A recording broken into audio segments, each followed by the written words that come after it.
Hello everyone, my name's Gary and today I am joined by Miranda and Lucas from that JORVIK Viking Thing podcast. You may see that we've got these little numbered cards with us today.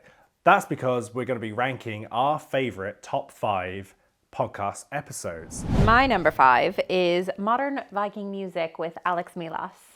Now, weirdly, it's my number 5, but it was also our 5th episode, I believe, or maybe number 4, can't remember. Very early one, wasn't it? It was very early. The sound quality is not amazing. I was learning a lot as I was doing it, and Alex was just he was such a calming presence. It was such an interesting topic that I didn't really know much about, and it's still one of our most popular episodes. People really like modern Viking music, kind of folk rock, things like that. We had him on at the time because he had just finished filming kind of a documentary series with Einar Selvik, who is in the band Wardruna, which is modern Viking music. And so he worked quite closely with Einar, but he's got a really incredible background in not just music, but he was, I think, was he the editor for Kerrang, I think? Something like that, it's crazy. Yep, and Metal Hammer as well, I think. And but he also has a background in archaeology. That's my favourite part about that episode is that he then goes, oh, and when I was an archaeologist, I was like, what? Yeah, so he brought so much of his own passion to the episode that it still ranks really high for me. Yeah. So my number 5 is a look at the Western Kingdom, Vikings in Cornwall. That is a good episode. I didn't expect to like that episode as much as I do. What do you like about Cornwall? Well, that's the thing is I've never been to Cornwall, and so I just didn't really. It's got a lot of history. Well, exactly. Yeah. And actually, we were approached by this guest, weren't we? Yeah, John Fletcher. Yeah. And it was so interesting to listen to you two chat. But again, I think similarly to Alex, he was really passionate. Yeah.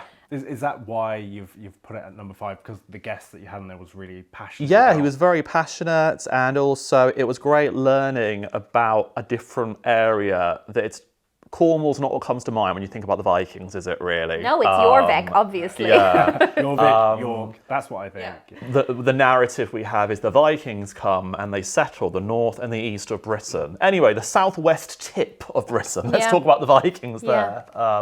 It was a pretty cool episode, that one, yeah. Moving on, we have our 4s. My number 4 is the truth behind the legend of Ragnar Lothbrok. A lot of people really like the saga. Don't get me wrong, I love the saga. But I love just like when you and I get to chat about the story and dissect the weirdness and how just absolutely bonkers some of this is. So like it is definitely, I think, our most popular saga story, the legend of Ragnar Lothbrok. People have heard of him, I think. They more or less, yeah. Oh, is there a TV show? Oh, something like that. But I think that's why I liked us talking about it so much, was that people know this character. And let's like really get to the nitty gritty of who he was and who these kind of other characters were in the story, and just kind of the weird mistakes he makes and stuff. He's just such a like weird character that I really just loved the breakdown of it. So my number 4 is a JORVIK Eleganza with the surprised eel historian. Again, a solid choice. I think, and you might be similar, when you have someone featured on the episode who's really passionate about what they're talking about, it's so much fun. What pops into my mind when I think of this episode is the actual ride itself is the barrels with the eels on it. Yep. Because until flop, flop, flop. Yeah, until it was like, that was kind of how when we first started talking about this episode and what kind of approach we're gonna be able to talk about, like, you know, eels from. And it was straight away, you were like, well, all the eel bones that were found on Coppergate and the eels that are on the ride and stuff. And I was like, there it is. That's our angle, you know. For me, it's similar to the Vikings in Cornwall one, you know. Do you want to talk about Vikings in Cornwall? I'm sorry, what? Do you want to talk about Vikings and eels? What? So you're going with the more of the obscure. Yeah. Okay. If someone said Vikings and axes, I'd be like, yeah, why not? Yeah. Vikings and ships, yeah, I'm sure that's interesting, yeah. Vikings and eels. Okay, yeah. Well. My number 3 is Jorvik Eleganza with the surprise deal historian. I mean, similarly to you, it was just a topic that I didn't expect to like as much as I did. I found, so the guest on this episode was Dr. John Wyatt Greenlee, also known as the surprise deal historian on Twitter.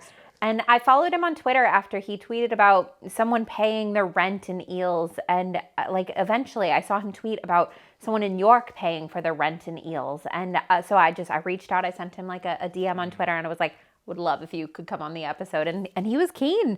So that, I mean, it was such a kind of perfect episode, really. Mine is Skål! Viking drinking. It's a solid episode. It's a very good episode. And it had, there was a lot more to talk about than I thought there would be. I did originally want to do a sort of blind tasting test for you to try and find as many examples, like reproductions, but it's very, very difficult to track down authentic, Fair. early medieval beer unless I was to brew it myself at home.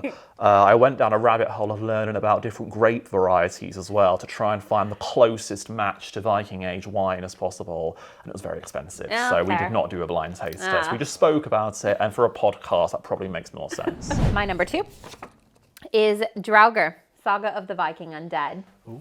Now, I loved this episode. It was like the first kind of chance to bring you back, which is definitely why it ranks so highly. But I remember talking to you even before you were really properly kind of involved in the podcast, saying that I wanted to do a Halloween series, and I wanted to kind of go like do spooky kind of weird things through time. So there was like a curiosity cabinet episode where I talked about some kind of quirky finds that we've uncovered. I think. Kooky archaeology. Yeah. There's like a mummified cat and a brain, the Heslington brain, very important. Definitely listen to that episode. But I approached you and I said, I want to do something weird and scary from the Viking Age. And you like straight away, you were like, yeah, Viking zombies, the Draugr. And I just knew that you had to tell that story. I'd seen you doing like some like storytelling, and I knew that you already would do an amazing job. And so the chance to kind of collaborate with you on that definitely makes it quite high ranking. Mine is a similar flavour. It Wanders at Night, a Viking Draugr horror story. Yeah.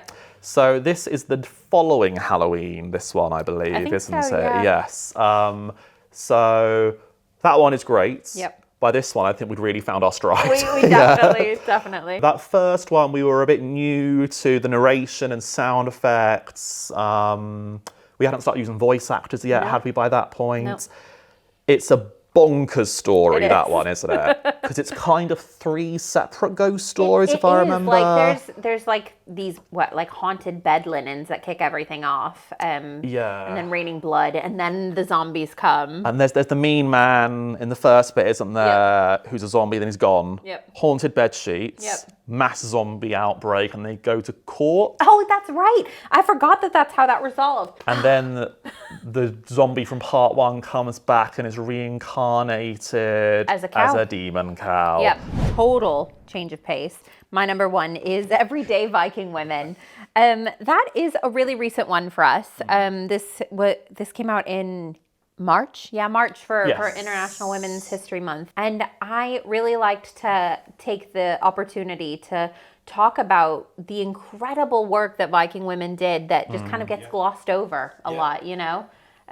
So we were able to talk about, you know, like later on in the season, we talked about shield maidens and women in magic and things like that, the exceptions to the rules, you know. But to take this 45 minutes to talk about the important work that everyday Viking women were doing and how they made the Viking Age happen was really, I really liked doing that a lot. It's quite empowering. A mammoth task to research for as well. Yeah. Previous ones were like, yeah, there are some eel bones. Yeah. You had to summarize hundreds of years of history for half the population. And it's, of course, we kind of caveated that at the top of the episode, was that we're not talking about the experience of every single woman because, of course, nationality and money and things like that are all going to factor in, you know. But to be able to kind of highlight that, you know, I think you put it best towards the end of the episode where you said that we talk about Viking ships, but we don't talk about the sails that made them work. What about you? What's your number one? The Legend of Ragnar Lothbrok. Oh, solid. No, I think you're right. The Legend of Ragnar Lothbrok. I think it was our first fully voice acted one, wasn't it? Yes, yeah. The other ones were just me narrating before that. Yeah. This one was the first one we sort of scoured our staff, going, "Help us, voice acts for us, please." Yep. So yeah, this was a fun one. I think, is it our longest saga still? It definitely is. Yeah. Well, I mean, kind of caveat because we're doing the saga of the Volsungs, and we've had to true, split that into 5 yeah. episodes. And Legend of Ragnar Lothbrok is actually kind of like a Viking fan fiction sequel to the saga of the Volsungs. No spoilers, but there is a thread, a very tenuous, not at all historically accurate link that I love. Once all the episodes of the Volsungs is out and your listeners have listened to them all, if they haven't listened to Ragnar Lothbrok, It's the perfect follow-up. Or do the Star Wars thing and do this one first, then do the prequels. Yeah. It Nope, wonders nope, at nope. night. That's your number one. What? oh no. What have I done wrong there? Sorry, I swapped them over. Unless you wanted to swap them over. That mic actually, it's got the numbers on it though, doesn't it?